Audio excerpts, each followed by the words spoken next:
You always have to remember, here at the Fantasy Headliners, we don't hate players, we hate ADPs. So when we see a player that we may not be in love with for this season, and we don't love the ADP that he's at, we have to ask ourselves, does he become a must avoid? So who are 3 running backs that I'm staying away from right now? Because I just don't think their return on value is going to be worth it.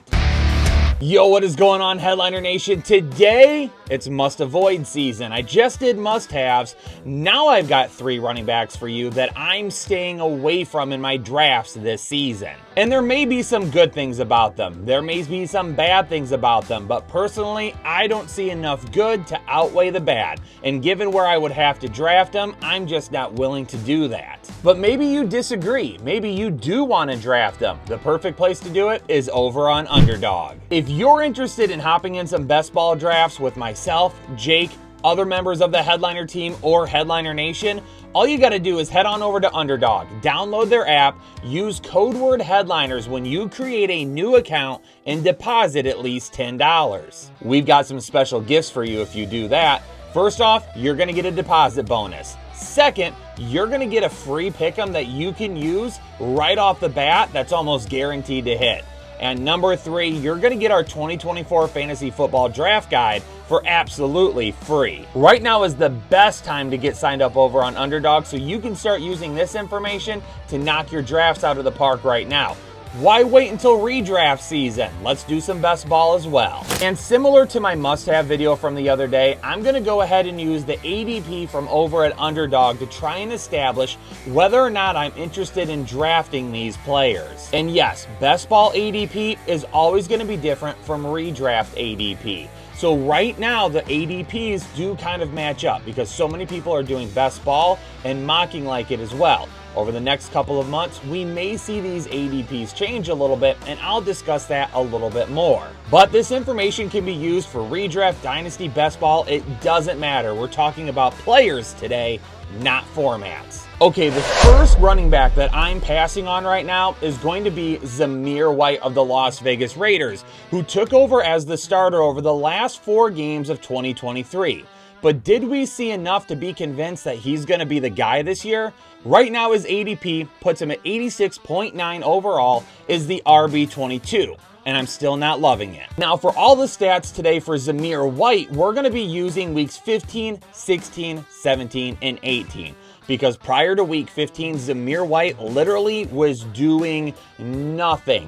Nick Chubb had only played the first 2 games of the season, and from weeks 1 through 14, Zamir White still hadn't outscored him. So it just wouldn't have been a fair comparison to use Zamir White's entire season. So we're going to focus on the 4-game sample size where he was the starter. Over the last 4 games of the season, Zamir White was tied for first in attempts with Najee Harris, and he was 3rd in rushing yards as well. The big playability didn't really show up though. He had 1 play of 40 or more yards, which was tied for first, but there was like 10 people who had rushes of 40 or more yards. And then his 114 big play yards, which again are yards that came on runs of 15 or more yards, was tied for 5th. But if you take away that 1 attempt of 40 plus yards, the number comes flying down and he ends up falling well outside of the top 10. Rushing touchdowns, only 1 of them in that 4-game span, tied for 22nd. Now I honed in on the running backs that had at least 20 rushing attempts over the last 4 weeks of the season to go ahead and figure out where Zamir White ranked in terms of his efficiency. Yards per attempt, it wasn't bad at 4.73, but 4 games is a small sample size, and he ranked 14th. But quite honestly, over a 4-game sample size, if a few players have really big games, they can end up being out in front of Zamir White. But that's one of the reasons why I don't feel like I can buy into a 4-game sample size. For that reason right there. 4 games definitely don't make an entire season. Then he ended up being 12th in yards after contact per attempt, and he tied for 16th in avoided tackles per attempt. Okay numbers, but are they worth drafting him as the RB22? And while he was decent from an overall fantasy perspective at that point, given the amount of touches that he had, I really wish he would have done a lot more with them. Because he finished tied for 20th in fantasy points per snap, and then he was tied for 29th in fantasy points per touch. But again, outside of one big 40-yard run last season, Zamir White really didn't show me a whole lot throughout those 4 games. In fact, over the course of those 4 games, he only had 7 runs of 10 or more yards. That was tied for 14th among running backs during that span. Now, during those 4 weeks, he finishes the RB12, RB15, RB20, and RB17. And on a point per game basis, he finished as the 13th overall running back during those 4 games. Now, his current ADP of RB22 does outdo all 4 of those weeks that he had last season.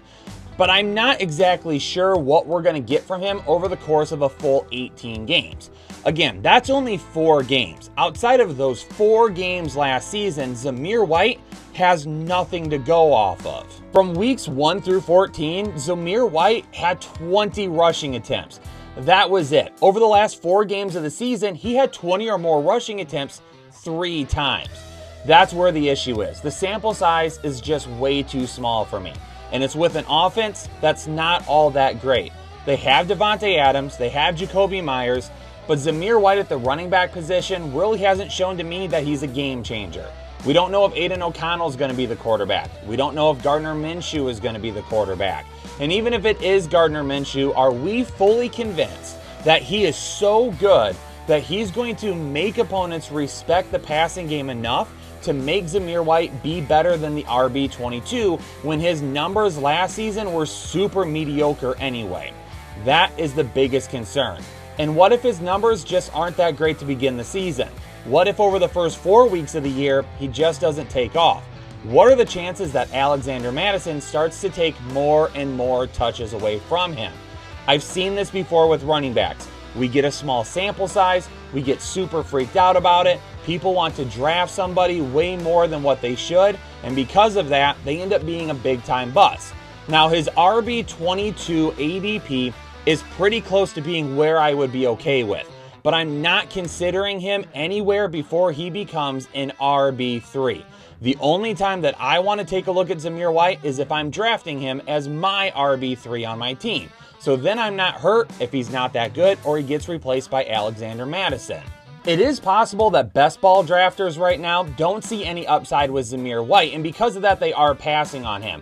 But in redraft leagues where we may be looking for a little bit of a safer floor, I wouldn't be fully shocked if Zamir White doesn't end up bumping up a little bit and isn't taken closer as a high-end RB2 instead. And at the end of this video, I'm going to go over several running backs that I want to take over all 3 of these guys, and I'll give you a little bit of an explanation on why. So make sure you watch the rest of the video to see who I would be targeting instead. The next running back that I'm going to be avoiding right now is Alvin Kamara, who currently has an overall ADP of 77, is the RB18 off the board. And if you've seen one of Jake's recent videos, Alvin Kamara was a part of that. And he talked about Alvin Kamara being a bust-proof type of player. And for me and Jake, we disagree just a little bit on Alvin Kamara. Now, Jake isn't saying avoid, and he's not saying that Alvin Kamara is a must-have. I'm definitely not saying Alvin Kamara is a must-have, and currently at his ADP, I'm not feeling comfortable about it. But here's one of my main reasons why I'm currently avoiding Alvin Kamara, and it has to do with the way people are currently drafting. We know fantasy owners over the last couple of years have moved to looking at the wide receiver position heavily at the beginning of their draft and try to find discounts later on when it comes to running backs. And I have a sneaky suspicion that people this season are going to see the RB18 of Alvin Kamara.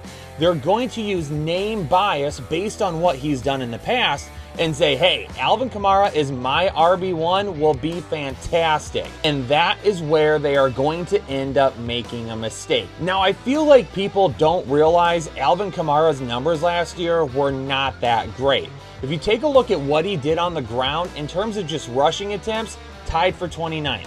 Rushing yards, 32nd. He had no runs of 40 or more yards. He was 43rd with 95 big play yards. Again, those are rushing yards that come on runs of 15 or more yards. And then his 5 rushing touchdowns was tied for 21st.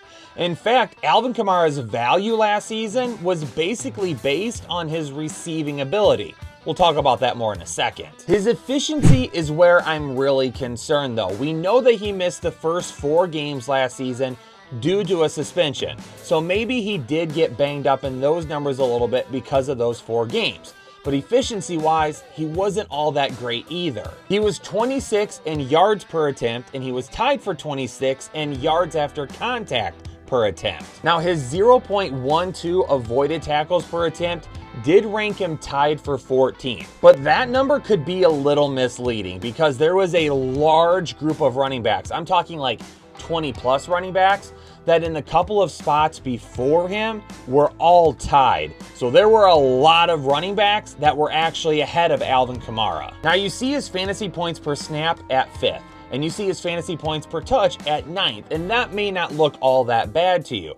But I just mentioned it a second ago, there was a lot that had to do with how many receptions he ended up having last year, especially towards the beginning of the season. And not only that, but his efficiency has been tanking over the last couple of years. His yards after contact per attempt is down every single year since 2019. His average avoided tackles per attempt has been down every single year since 2018. And then for his yards per attempt, last season was the second lowest of his career. Now, I mentioned a second ago a ton of targets right after he came back from his suspension. He came back from his suspension in week 4. And from weeks 4 through 8, when he saw a large majority of his touches in the passing game, he was RB3 overall. That was a pretty decent run for him. But then he fell all the way down to being the RB18 from weeks 9 through 17. His back half of the season was barely RB2 fantasy viable. In fact, last season, he scored 37.5 half PPR fantasy points based on his receptions alone. I'm not talking about receiving yards, receiving touchdowns, none of that. Just on his receptions, he scored 37.5 fantasy points. That was almost a quarter of his total fantasy points for the entire season. That is how bad Alvin Kamara was on the ground. Now, my concerns about Alvin Kamara really revolve around what we're going to see from him on the ground this season. As I mentioned, his efficiency on the ground is basically down every single year since his rookie season or shortly after it. He was very good his first few years in the league, and then all of a sudden his efficiency has continued to topple every single season. Kendre Miller is waiting right behind him as the RB2. I do believe he's going to be the RB2 over Jamal Williams. Now, in the college football playoff, before he was drafted in the 3rd round by New Orleans, he ended up hurting himself and dealt with that injury throughout the entirety of the offseason. His workload was very limited and monitored to begin the year. Miller really didn't see an opportunity to be a full-time back until week 18 when Alvin Kamara missed, and he ran all over the Atlanta Falcons. On his limited touches last season, he was extremely efficient. And there are some more things in our draft guide where I go in depth on Kendre Miller. I think that if Alvin Kamara cannot get his ground game going this season, and he is highly inefficient once again, that he's going to start losing a ton of those touches to Kendre Miller. Then at that point, if you invest an RB18 draft pick on him at 77 overall, are you taking him as your RB1? Because that could become a disaster. Are you taking him as your RB2? A little bit better, but then again, are you going to have the depth behind him to fill in if he loses a lot of those touches? Are you taking him as your RB3? That's where things could get a little bit more interesting with Alvin Kamara. Because if he's only getting a majority of his work in the passing game, that has flex potential written all over it. That I'm okay with. It's the RB1 and the RB2 spots for those of you that are skipping on the main running backs and potentially looking at Alvin Kamara to be one of your starters next season. I don't trust that at all, and it could end up killing your fantasy team. All right, my 3rd running back that I'm staying away from, I know some people are going to disagree with. It's Najee Harris from the Pittsburgh Steelers. And it's not necessarily because I don't think Najee is going to have a good year. I just think his teammate is going to have a much better season. Right now, Najee's ADP is 83.3 overall, is the RB21 off the board. And I just cannot get myself to draft Najee Harris as my RB2. Now, numbers from last season were pretty good. In terms of like his overall volume, he ended up being 6th in attempts and 7th in rushing yards. Kind of lacked some of those big plays though. No rushing attempts over 40 yards last season, and he had 278 big play yards, tied for 11th. And his rushing touchdowns also only tied him for 11. Now I will give Najee Harris this. Since he entered the league, he has been volume dependent. He's been one of those running backs that just doesn't do well when it comes to his efficiency. And for some reason, last year, and maybe the worst offense that he's played in, he had his most efficient season. Now he only ended up being ranked 18th in yards per attempt, but his other categories were very well. Yards after contact per attempt, 9th. Avoided tackles per attempt, tied for 6th. And then his fantasy points per snap tied him for 10th as well. Fantasy points per touch, though, took a big downward spike, though. Only ended up being 23rd in that area. And like I mentioned, I think Najee Harris is going to have an okay year or a good year. I don't think he has a whole lot of ceiling, though. When you take a look at the Pittsburgh Steelers, I think the running back ceiling has to go to Jaylen Warren. His stats last year were absolutely insane. He was a guy last season I called a breakout candidate, and we're looking at him kind of the same way again this year. Now, I already discussed where Najee Harris finished in a lot of these different categories. Jaylen Warren was far superior in almost all of them. Najee Harris ranked 18th in yards per attempt. Jaylen Warren ranked 2nd. Najee Harris tied for 9th in yards after contact per attempt. Jaylen Warren, he was 3rd. Najee was tied for 6th in avoided tackles per attempt. Jaylen Warren was 1st. And for those big play yards that we talked about, yards that are gained on runs of 15 or more yards, while Najee Harris was 11th, Jaylen Warren was 10th. Najee was superior in almost all the volume categories. But think about it this way. Jaylen Warren had 6 more big play yards, and he had 1 more avoided tackle than Najee Harris, all in 106 less attempts. To add insult to injury, in 106 less attempts, Jaylen Warren had the same amount of runs of 10 or more yards than Najee Harris. It would absolutely baffle me if Najee Harris gets that type of workload over Jaylen Warren once again. Jaylen Warren is the far superior back when it comes to ceiling and it comes to explosion. They need to be getting him the ball more. Najee, again, not going to have that bad of a season. Jaylen Warren, because what he does on the ground and through the air in the passing game, needs to be heavily utilized way more. And because his ADP comes after Najee Harris, I'll gladly take him over Najee every single day. Now, I did tell you that I would offer up a few alternate targets here at the end of the video. Now, in a best ball league, the ADPs that I put up on the screen for the other 3 players are a little bit different than their current redraft ADP. In redraft leagues, every single alternate target that I'm going to list here can be drafted over Zamir White, Najee Harris, and Alvin Kamara.